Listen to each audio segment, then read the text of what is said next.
I had a hard childhood. I had a really hard childhood. Each day felt like survival. Thinking back, I'm surprised I'm alive. There are some things no one should have to go through.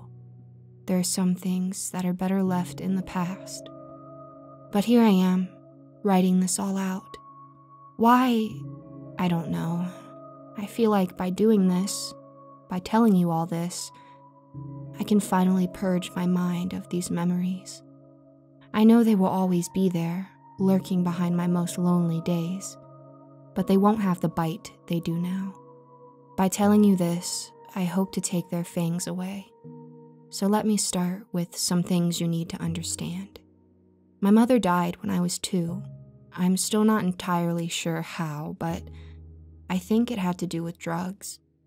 I was her only child, leaving me in the care of my father, Richard. I don't remember my mother at all, not even her face.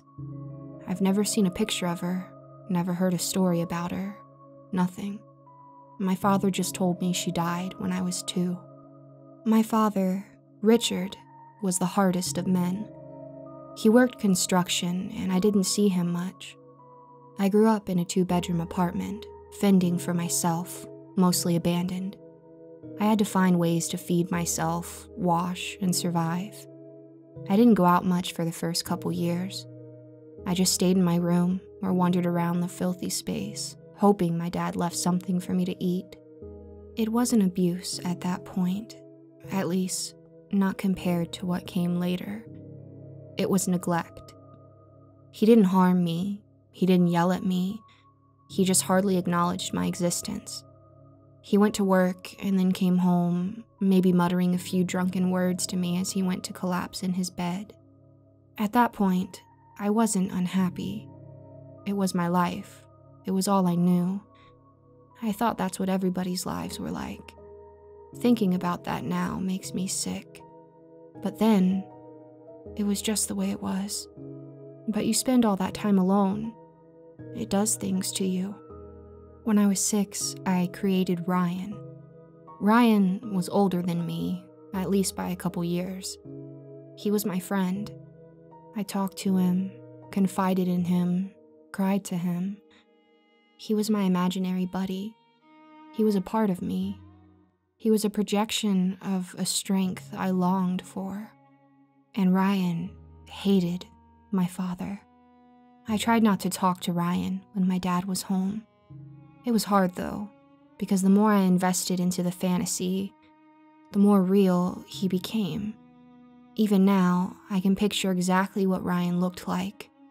When my father started catching on that I had an imaginary friend, that Ryan existed, that's when things became bad. If he caught me talking to Ryan, he would hit me. He was worse when he drank, like all fathers are. He'd bring women home sometimes and tell me to stay hidden in my room while he had sex with them. Sometimes, though, he'd drink too much and couldn't perform. And when that happened, he would get furious. That's when the beatings were the worst. He'd kick out whatever unlucky woman he had convinced to go home with him and then come stumbling into my room. The stink of rum on his breath, the dark silhouette, the deep rumbling in his chest. Yes, those were the worst nights. Ryan would watch, fists clenched, fury boiling from every pore until it was over.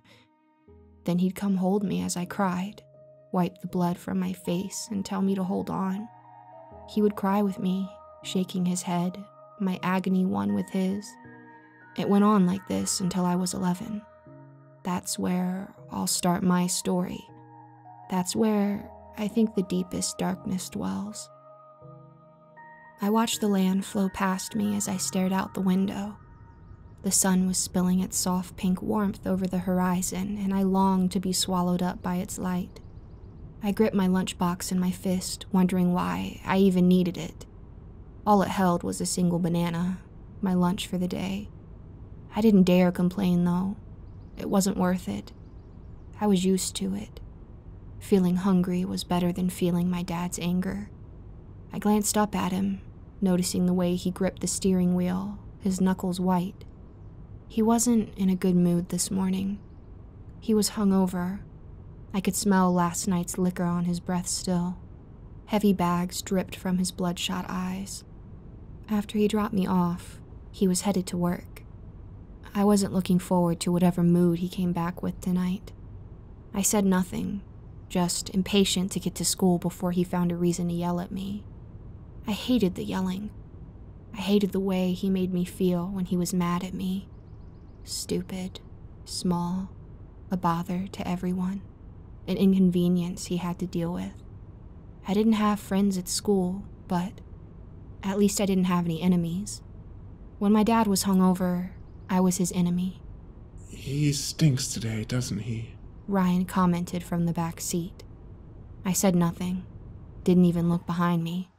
We pulled into my school, and my dad stopped the car at the front entrance. He didn't look at me, didn't say anything, just stared straight ahead and waited to be rid of me. I fumbled with my seatbelt and then opened the door, pulling my backpack along with me. I shot a look over my shoulder. "Okay, see ya, Dad," I said softly. He leaned over and grabbed the door from the inside and slammed it shut before speeding off. I sighed. Ryan placed a hand on my shoulder. Fuck him. Come on, dude, let's go in. I hefted my battered backpack up onto my shoulders and made my way inside. School passed in a blur of gray and black, moving from classroom to classroom. Long walks down crowded hallways, the chatter of my fellow students floating just above my head. It was all just part of the scene, a movie I could watch but wasn't allowed to be a part of. No one talked to me, no one bullied me, no one even seemed to acknowledge my existence. I was the weird kid, the poor loner who was avoided. Even the teachers didn't talk to me any more than they had to. I was a ghost, a pale child with a sad face. Ryan kept me company, though. He would comment throughout the day, yell at kids he thought were assholes, and whisper answers to me from behind my desk.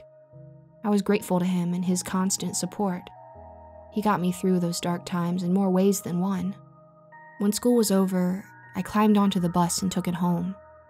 I sat in the back and stared out the window, ignoring everything that was happening in front of me.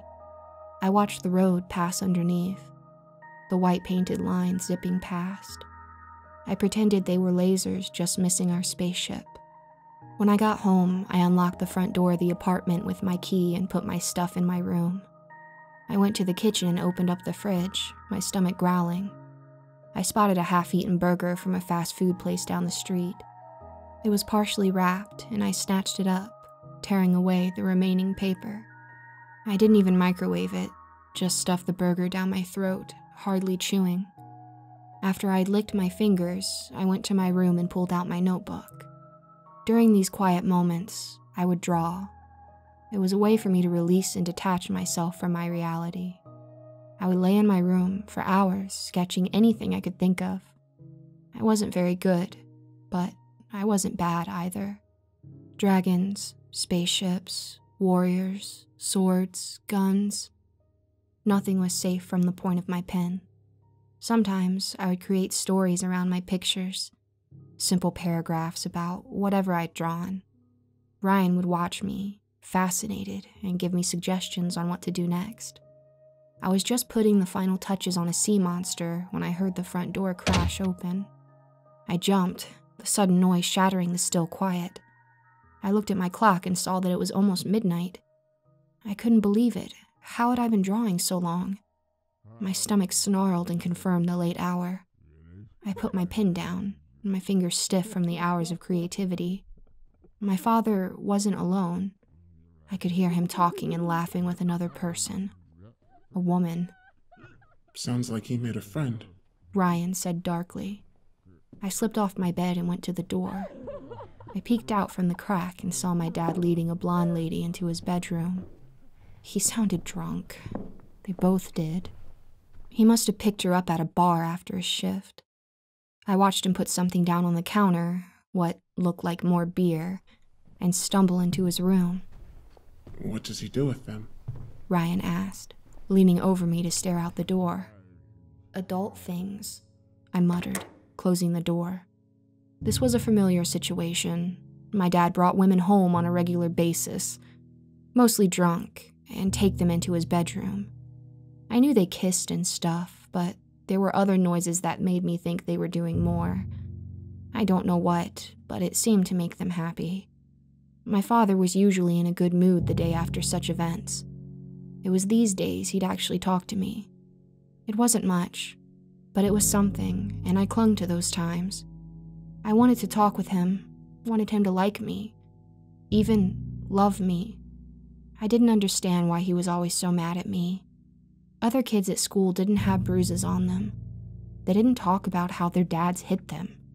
I felt like there was something wrong with me, that myself, as a person, had some deep-seated flaw that rendered me unlovable. I figured my dad could see it, and that's why he was always so mean to me. I used to cry about it a lot, but as I got older, I just accepted it. There was something wrong with me, and one day I'd understand what that was. Boy! My heart froze in my chest. Was that my dad? Why was my father calling me? I turned to Ryan, eyes wide and terrified. What do I do? Ryan shrugged, looking equally as confused. I was a ghost when my father brought home his friends. I was to stay in my room and not come out. I was dead until they left. Come here! I shot another terrified look at Ryan and then opened the door with a shaking hand. My heart sputtered like a wild drum. I walked down the hall, mouth dry, and pushed open my dad's bedroom door. It was dark inside, and I couldn't see his face. He and the woman were on the bed, two shadows with gray-washed skin. Yeah, Dad? I asked, the words clogging my throat. I heard my dad shifting on the bed, a dark smudge in moving black. Bring me the beer on the counter, now. The woman giggled, and there was more movement. My father's words were slurred and wet, the familiar alcohol-soaked speech of a night out. It was a language I was used to, its alien accent becoming more and more understandable as I got older. Wordlessly, I padded into the kitchen, heart still thundering. I spotted the six-pack sitting on the counter. I grabbed it, shooting Ryan an uneasy look. I walked back to the bedroom and stopped in the door. I didn't know what to do now. From the darkness, a hand motioned me forward. Well, bring it here. I walked to the foot of the bed, beer extended. The woman leaned forward out of the black, completely naked, and scooped it from my grasp. She giggled and patted my head.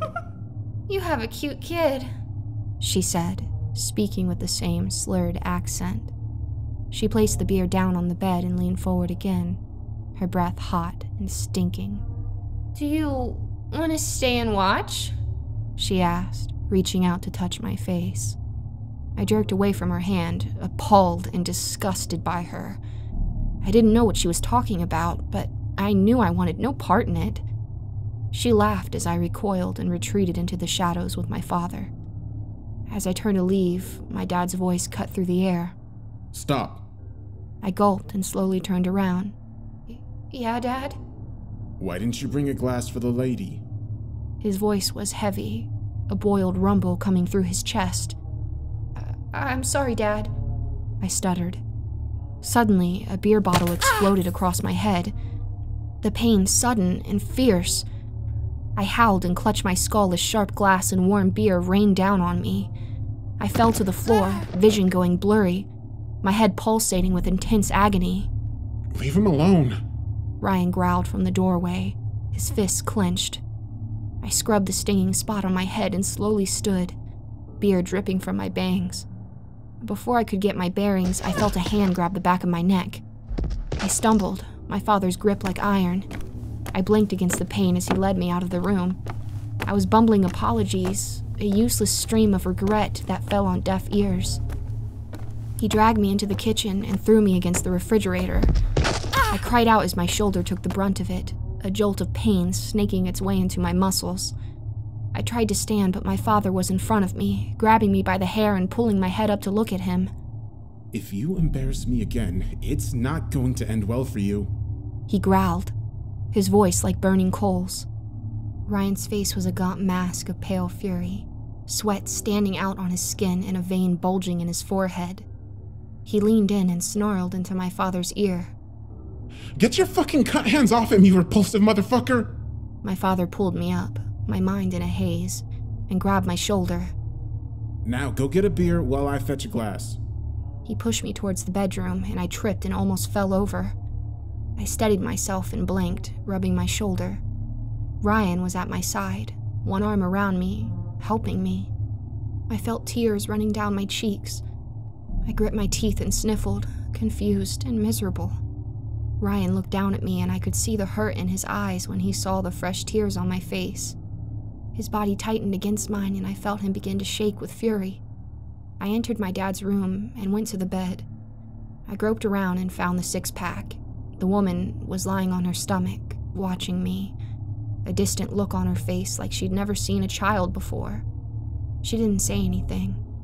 The woman was lying on her stomach, watching me, a distant look on her face like she'd never seen a child before. She didn't say anything, just watched as I pulled the beers to my chest and left the room. As I left, I felt a sharp pain prick the bottom of my foot, and I fell with a short cry. The beer I had been holding soared into the hallway and smashed against the far wall in an explosion of foam and glass. I rolled on the floor, clutching my foot, gritting my teeth, fighting back more tears. I'd stepped on a broken piece of glass, the remains of the bottle smashed over my head. What the fucking hell? I heard my dad roar as he charged towards me. He stopped as his eyes washed over the mess, his mouth open in shock. I'm sorry, Dad. It was an accident, I said weakly, getting to my feet, dread flooding my guts. Don't apologize, Ryan said, helping me up. Quite the clumsy kid you have, the woman droned from the bedroom behind me. My dad lunged forward and grabbed me by the throat, dragging me down the hall towards the front door. Now that he was away from the woman, he threw me against the door and backhanded me across the mouth. I cried and collapsed to the ground, blood splashing across my tongue. I saw stars and heard Ryan screaming at my father. I felt like this was it. My father was going to kill me. My short life was about to come to an abrupt end as he beat me to death in a drunken rage. What is wrong with you? He yelled, leaning down to scream in my face. I asked you to do one thing, one goddamn thing! I'm gonna rip your fucking throat out if you touch him again! Ryan roared at my father, spittle spraying from his lips. My dad grabbed me and dragged me to my feet. He slammed me against the door, one hand on my throat, choking me. I sputtered, my breath wheezing through my enclosed throat in short, desperate pulls. Now, I'm going to go to the store to get more, and you're coming with me, my dad said, his hot breath blasting my face with traces of beer and rum. He let me go, and I went to the floor in a pile. I grabbed my throat and sobbed, big wet tears hitting the ground like falling diamonds. Ryan squat next to me, rubbing my back and whispering that it was going to be okay. He was here. He would see me through this. I sniffed and pulled my shoes on. I could hear my dad telling his lady friend that he would be right back, that he was going to get some more alcohol for them. He came out of the darkness in a t-shirt and jeans. He grabbed the car keys and stumbled towards me. I sidestepped his approach, and he pulled the front door open. He turned around and pointed for me to go. Afraid he was going to hit me, I covered my head, still crying, and shuffled quickly past him. He said nothing to me as we made our way to the car, his steps staggered and drunk. I knew he wasn't supposed to drive like this, but I didn't dare bring this up as I quickly climbed into the passenger side seat. He turned on the car and sped us down the street. He rolled the window down as we turned onto the main road, letting the cool air wash over us. I glanced at him and saw him blinking rapidly and opening his eyes wide. I gripped my seat as the car drifted from side to side, my father doing his best in his altered state. He's going to kill us, Ryan said from behind me. He's going to fucking kill us. I heard panic in his voice. My dad was mumbling and kept rubbing his hand over his face, as if he was trying to pull something from his skin. Thankfully, there weren't many cars out this late and the road was mostly our own. I shivered as the wind whipped through the open windows and licked my exposed skin with a cold tongue. My head was throbbing from where it had been struck, my whole body aching in unison. After a few minutes of silent driving, my dad pulled into a gas station. He left the car running as he fumbled for his wallet. I swallowed hard, noticing that we were the only ones around. I could see the clerk from inside looking at us through the window. God damn it! My dad roared suddenly. I shrank into my seat, trying to disappear, trying to melt into the fabric. I couldn't take any more tonight. My body and mind were at their limits. My face was soaked with tears and my lips stung from where I'd been struck. Ryan reached out from behind me and squeezed my arm reassuringly. Of course I leave my fucking wallet. My dad was mumbling, shaking his head, rage building in his eyes. Of all the nights for you to act like a fucking moron. My dad growled, turning towards me. You smashed the beer and you're ruining my chances with this woman. Why do you have to be such a goddamn fuck-up? I didn't say anything. I just huddled into myself, crying silently. I didn't know why I was such a fuck-up.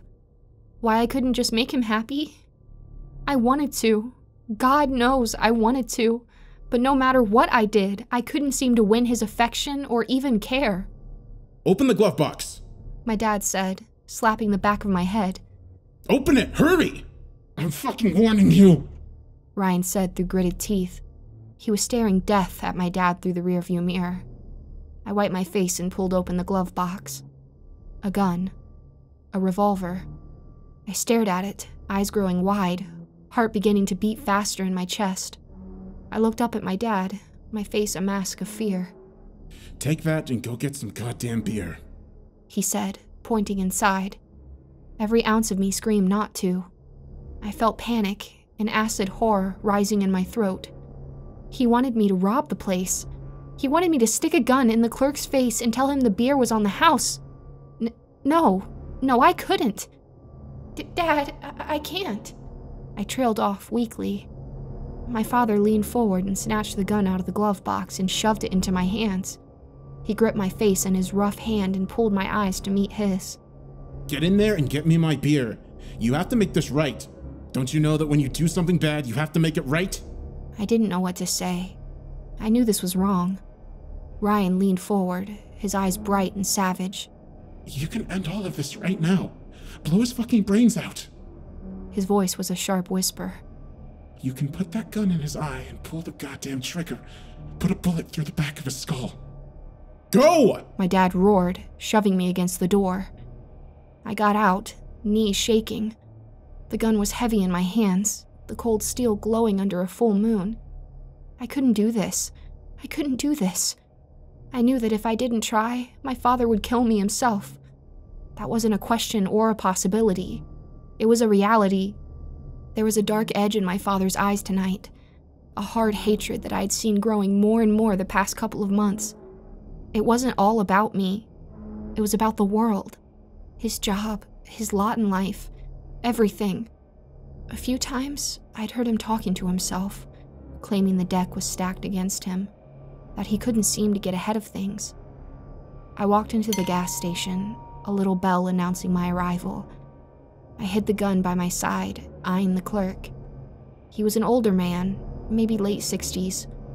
He cocked an eyebrow at me, taking in my appearance. I didn't think about it, how my face looked, and I turned towards the coolers. I opened one at random and the gentle cold washed over my beaten features. I paused, closing my eyes, enjoying the small comfort. Just grab one and let's get this over with, Ryan said softly, throwing a look over his shoulder. I grabbed a six-pack and let the frosted door swing shut. My heart was smashing itself against my ribs, my breathing coming out in staggered gasps. The gun shook in my hand. I walked to the front, slowly. I kept the revolver hidden behind my back, not looking at the clerk. I turned towards the door. What are you doing, son? The man asked, clearly not concerned. I didn't say anything, just kept walking, almost to the door. Hey, stop! The man yelled, the recognizable tone of adult authority freezing me in place. I gulped, sweat trickling down my spine. I spun, bringing the gun up. I pointed it at the clerk, paralyzing him in his place. My hand shook and the grip was coated in sweat. My dad needs this, I sputtered, the words fumbling off my tongue. I'm really sorry. I didn't want to do this. The man raised his hands, eyes wide. Whoa, easy, boy. It's okay. I'm not gonna do anything. I pushed the door open with the beer. I didn't want to do this. I was crying now. Don't call the police. Please. I dashed out of the gas station. Tears flowed from my face. My vision blurred and dark. My eyes stung as I hopped back into the car, slamming my door. My dad let out a whoop of delight and floored it. The car peeled out, the smell of burning rubber mixing with self-loathing and despair. I wiped my face, trying to stop myself from crying anymore, but couldn't seem to stop. I hated myself, hated what my dad had me do. My father was whistling to himself, oblivious to my sorrows. He rolled down the window a little more, and the night air made my eyes sting even more. Ryan was silent in the back seat, not knowing what to do or say. After a little bit, we pulled into our apartment complex and my father parked the car. He pulled the keys out of the ignition and turned to me, snatching the beer from my lap. He paused, the six-pack dangling in front of my face. What the hell is this? Stomach churning, I looked up at him, at the beer. What's wrong? I asked, wiping my face with the back of my hand. What's wrong? My dad growled, dropping the beer back into my lap. I hate this kind of beer. How do you not know that? I don't drink this shit. He smacked the back of my head and knocked a couple more tears from my eyes. Are you doing this on purpose? Do you think this is funny? Is that it? He grabbed me by the neck and slammed my head against the side of the car. Pain ignited across my skull and stars bloomed like distant fireworks. Stop hitting him! Ryan yelled from the back. My dad was shaking me, throttling me. It's like you're retarded or something. Are you retarded? Are you? Stop it! Ryan bellowed. My dad's hands were burning a halo of fire into my throat. I hacked and gagged, desperate for air, my vision starting to darken. Maybe it was better this way. Maybe I did deserve to die. Maybe everyone would be happier like this. Enough! Ryan screamed. He grabbed my hand with his, the hand that I was still holding the gun with, and pointed it at my father's face. I said leave him the fuck alone! Ryan howled. My dad's eyes widened and he immediately retreated to his side of the car. His hands went up and he licked his lips, the sudden aggression catching him off guard. I'd never done anything like this before. Never stood my ground against his onslaught of abuse. Are you ready to die, you fucking miserable piece of goddamn garbage? Ryan snarled, his eyes wild, his finger pressing mine to the trigger. My dad seemed to relax slightly. Huh? You gonna shoot me, boy? Is that it? Gonna kill your old man? You're goddamn right I am. Ryan spat, his voice hot iron. Go ahead, my dad said, a smile on his lips. Go ahead and pull the trigger. Just do it! I've been waiting a long time to do this. Ryan growled. I felt Ryan squeeze my finger around the trigger. No! Ryan, stop! Big, wet tears streamed from my face, my mind shattered into shards of hopeless sorrow and suffering. I jerked the gun away from Ryan and I saw my dad snort and almost look disappointed. Weeping, I put the gun to my own head. Is this what you want? I screamed, an ocean of sadness rising in my chest, filling me. Will this make you happy? The small smile fell from my dad's face. His eyes grew wide, a sudden unease welling in his features. Why can't I do anything to make you happy? My voice cracking and suffocating hurt. Why don't you love me? What did I do? What did I do? The gun barrel was shaking against my temple, my finger wrapped around the trigger like a snake ready to strike. Why do you hate me so much, Dad? I wept, openly sobbing, snot and tears flooding my face. I saw something come over my father. His features grew soft, and he raised his hands to me. Hey, it's okay. Please, put the gun down. Please? You'll be happier if I'm dead! I won't be such a bother to you anymore! I gripped my teeth against the hoarse sobs racking my chest. Don't do this. Please. His voice was gentle, his eyes sober and concerned. Something I had never seen before from him. I dragged the back of my hand across my eyes. You don't care about me. You hate me. Well, I'm sorry. I'm sorry for making you so miserable. I just wanted you to love me. I just wanted you to love me. My body shook as grief choked me. The gun dug into my skin as I closed my eyes, sobbing. A hand touched my shoulder, gentle and reassuring. My father's voice was barely a whisper, emotion lacing every word. I'm sorry. I'm sorry for doing this to you.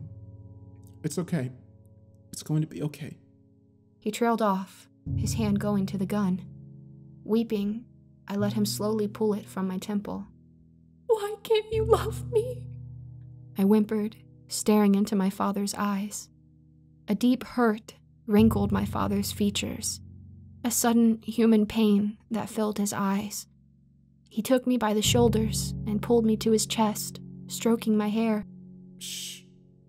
It's going to be okay, son. I'm here. Shh.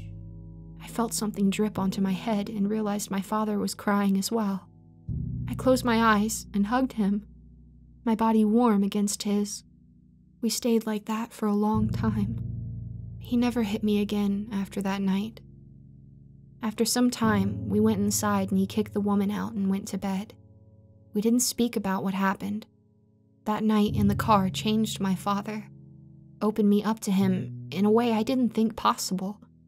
He saw me differently, saw my suffering and how deeply it had damaged me. Our relationship has changed since then. We'll never be close, but we're civil now. He's getting older, and I've started my first year of college. I don't see him much, but when I do, we manage to hold a conversation. I don't see Ryan anymore. He simply disappeared after that night. Whatever my young mind had needed from him had been filled. There were times I missed him and tried to talk to him, but I always found myself speaking in empty space. I have scars, both mentally and physically, that can never be healed. The horrible memories of my father burned into my mind will never go away. He created a fear in me I can never be rid of. I don't think my father will ever love me the way I long for. I don't think he has the capacity. I've come to terms with that. I'm okay with that now. Writing this out will hopefully purge the remaining anger I have against him. I'm not sure if that's possible, but I need to try. I'm tired. I don't want to be angry.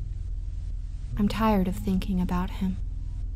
My father, my monster.